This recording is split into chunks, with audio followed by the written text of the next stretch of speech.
से बात करेंगे सकट चौथ के बारे में कि सकट चौथ किस दिन है, आपको व्रत कब करना चाहिए। ये कंफ्यूजन इसलिए है क्योंकि इस वर्ष कुछ बड़ी तिथियां सूर्य के मुख से नहीं है। जैसे एकादशी अभी गई, पुत्रदा एकादशी व सूर्य के मुख से प्राप्त नहीं हो रही थी, तो कब करना चाहिए व्रत। इसी प्रकार से अभी जो सकट चौथ आ रही है ये भी सूर्य के मुख से नहीं, तो ऐसी अवस्था में हमें व्रत कब करना चाहिए, निर्धारण कैसे होना चाहिए, शास्त्र क्या कहते हैं, शास्त्रीय नियम क्या कहते हैं, ये जानना बड़ा आवश्यक होता है। तो बताएंगे आपको कि सकट चौथ का व्रत आपने कब करना है, किस दिन करना है, पूजा के लिए शुभ समय क्या रहेगा, यह जानना इसलिए आवश्यक है क्योंकि इस दिन भद्रा का भी साया है। हाँ बिल्कुल, इस दिन भद्रा है जी। तो भद्रा कब समाप्त होगी, कब आपने पूजन करना है, कैसे पूजन करना है। एक और बड़ी बात यह कि इस वर्ष सकट चौथ जो है ना वो क्रमास में आ रहा है, प्रति ऐसा नहीं होता। अगले साल भी सकट चौथ जो है वो खरमास में नहीं आएगा, और पिछले साल भी सकट चौथ खरमास में नहीं आया था। इसीलिए सकट चौथ जब खरमास में है तो उस अवस्था में क्या हमें करना है, क्या नहीं करना है, इस पे ध्यान देना है। और वो कौन सी महिलाएं हैं जिनको ये व्रत भूल के भी नहीं करना चाहिए, ये सही बात है। ये शास्त्रीय जानकारी बता रहा हूं मैं आपको, ऐसा नहीं कि मैं कुछ ऐसे ही बोल रहा हूं, बताऊंगा आपको कि किन महिलाओं को यह व्रत नहीं करना चाहिए।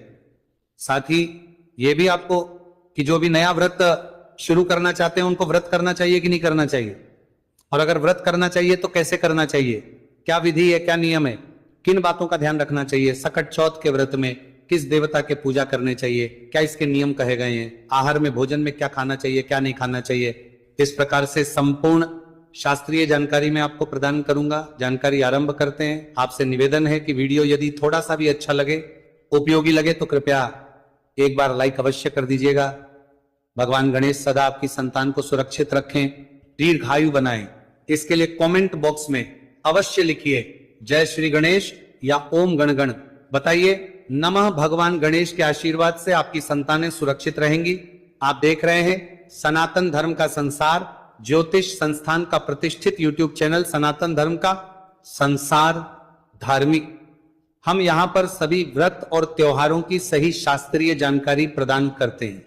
ज्योतिष शास्त्र और पंचांग के आधार पर आपको बताते हैं कौन सी तिथि कब है, व्रत आदि कब करना है, क्या विधि है, क्या नियम है और क्या गलती नहीं करनी है। यदि आप सभी व्रत और त्योहारों की सही शास्त्रीय जानकारी पाते रहना चाहते हैं तो कृपया चैनल को सब्सक्राइब कीजिए और बेल आइकॉन को प्रेस कीजिए।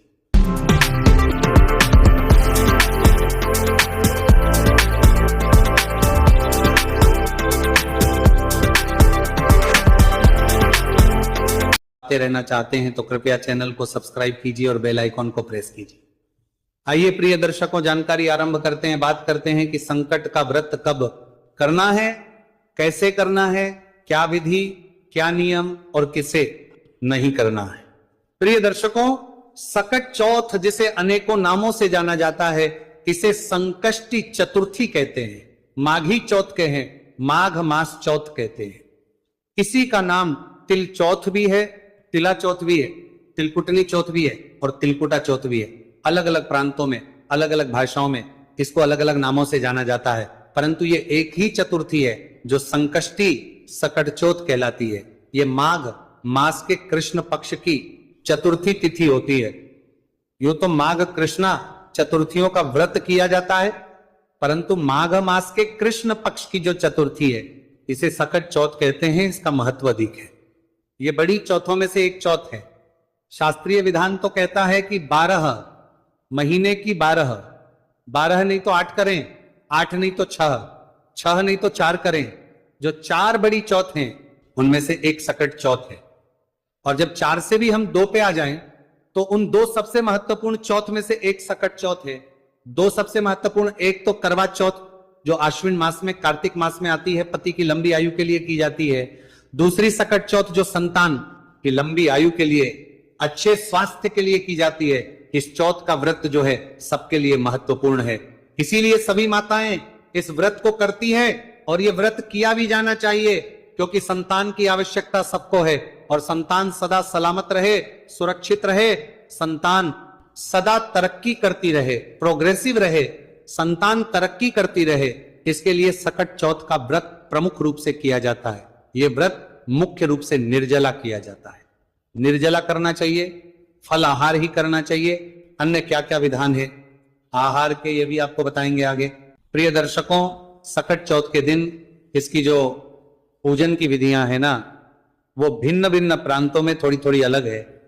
प्रमुख रूप से जो पूजा है वो चंद्रमा की जाती है, गणेश जी की जाती है और चौथ माता की जाती है। अब कई लोग इसमें चौथा एक और रूप ले आते हैं, ये सकट रूप है जी। अरे भाई, चौथ माता है, हर एक चतुर्थी पर अलग चौथ माता की पूजा होती है, इस पर सकट चौथ की होगी। तो सकट चौथ माता की पूजा, गणेश जी महाराज की पूजा और चंद्रमा की पूजा, ये तीन प्रमुख पूजाएं हैं जो इस दिन की जाती है।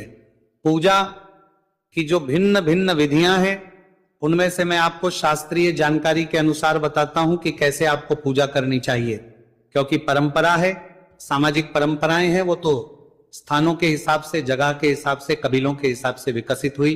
जैसा जो कबीला जहां जैसे पूजन करता था उसमें धीरे धीरे उसी प्रकार से सभी लोग करने लग गए, इसीलिए थोड़ी थोड़ी भिन्नताएं हैं। परंतु जो शास्त्रीय विधान है वो यही कहता है कि इस दिन भगवान गणेश की पूजा होनी चाहिए, चंद्रमा को अर्घ्य दिया जाना चाहिए, चौथ माता की पूजा होनी चाहिए। समय में अंतर हो सकता है, कुछ स्थानों पर पूजन सुबह कर लिया जाता है, कुछ स्थानों पर पूजन जो है तारे निकलने के बाद किया जाता है, और कुछ स्थानों पर पूजन चंद्रमा को अर्घ्य देने के बाद किया जाता है। किसी भी पूजा की विधि को हम गलत नहीं कह सकते, क्योंकि ये पूजा विधियां केवल परंपराओं पर आधारित है। व्रत तो और नियम तो ये कहते हैं कि ये पूजा की जानी चाहिए, शाम को करनी है, सुबह करनी है, या चंद्रमा को अर्घ्य देकर करनी है, ये केवल आपकी मान्यता है। जैसे आपकी मान्यता है वैसे आप कर सकते हैं। तो आपको सकट चौथ वाले दिन सूर्योदय से पहले उठना चाहिए।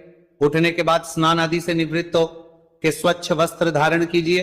स्वच्छ वस्त्र धारण करके आपकी जो दैनिक पूजा पाठ है उसको कीजिए। माघ मास चल रहा है, यदि आप माघ स्नान कर रहे हैं उस नियम को पालन कीजिए। माघ मास का मातम्य आदि जो भी सुन रहे हैं, कथाएं आदि, वहां सभी सुनिए, क्योंकि सकट चौथ की पूजा की अगर हम बात करें तो पूजा जो है ना वो सुबह सुबह नहीं होगी।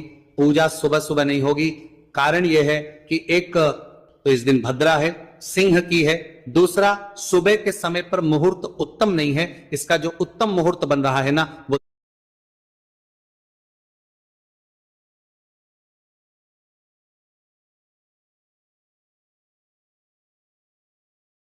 पर मुहूर्त उत्तम नहीं है। इसका जो उत्तम मुहूर्त बन रहा है ना वो दोपहर बाद का बन रहा है। इसीलिए ये सभी आपके दैनिक पूजा पाठ कर लीजिए। पूजा पाठ करने के बाद अब हम आते हैं नियमों पर। तो नियम ये कहता है कि ये व्रत निर्जला किया जाता है और आहार के रूप में भी इसको फल आहार ही करना चाहिए, फल आहार पर ही इसको किया जाता है। परंतु यहां फिर मैं कहूंगा क्षेत्रीय परंपराओं में बदलाव है। इस दिन रात्रि को चंद्रमा को अर्घ्य देकर अन्न खा लिया जाता है, व्रत खोल लिया जाता है। मेरी सलाह रहेगी कि आप इस दिन व्रत कीजिए, फलाहारी व्रत कीजिए, निर्जला व्रत कीजिए। अगर आप सक्षम हैं, आपको किसी प्रकार की परेशानी ना हो आपके स्वास्थ्य के साथ, तो निर्जला और फलाहारी व्रत करके अगले दिन आप व्रत का पारण करेंगे। इसका पारण जो है व्रत का सूर्योदय के बाद किया जाना चाहिए। पारण के लिए मैं अलग से भी जानकारी भी दे दूंगा, फिर भी मैं आपको बता दूं सूर्योदय के बाद 7 तारीख को आप व्रत पालन करेंगे, कल्याणकारी रहेगा। अन्न आदि उसी में खाएंगे। व्रत खोलेंगे आप तिलकुटे से। इस व्रत में तिलकुटे का बड़ा महत्व है। तिलकुटे के बिना यह व्रत अधूरा होता है। तिलकुटा क्या होता है? तिल और गुड़ की मिठाई होती है, या ये कहें कि तिल और भूरे की मिठाई होती है, जिसमें तिल को भुना जाता है, भूनने के बाद उसमें भूरा मिला दिया जाता है और वह तिलकुटा बन जाता है। कुछ लोग उसको भून के कूटते हैं फिर भूरा मिलाते हैं, और तिल गुड़ लड्डू भी बनाए जाते हैं। जो भी आपसे बन जाए वह उत्तम है, इसी का भोग लगेगा इसी दिन, और यही आपको प्रसाद और भोजन के रूप में भी जब आप पारण करेंगे तो पहली बार में ग्रहण करना है। पूजन कैसे करना है इसकी बात करते हैं। तो जब आप पूजन करेंगे दोपहर के समय पूजन, आप गणेश जी महाराज की स्थापना कीजिएगा। चौथ माता का कोई चित्र या तस्वीर आप ले सकते हैं, और चंद्रमा की पूजा सायंकाल को होगी। इस प्रकार से एक चौकी लीजिए, चौकी पर लाल वस्त्र बिछाइए, उस पर गणेश जी महाराज को विराजमान कीजिए, चौथ माता को कीजिए। 1 लोटा लीजिए, उसमें थोड़ा सा पहले गंगा जल भरिए, फिर शुद्ध जल भरिए। पूजा के लिए आपके पास रोली, मौली पान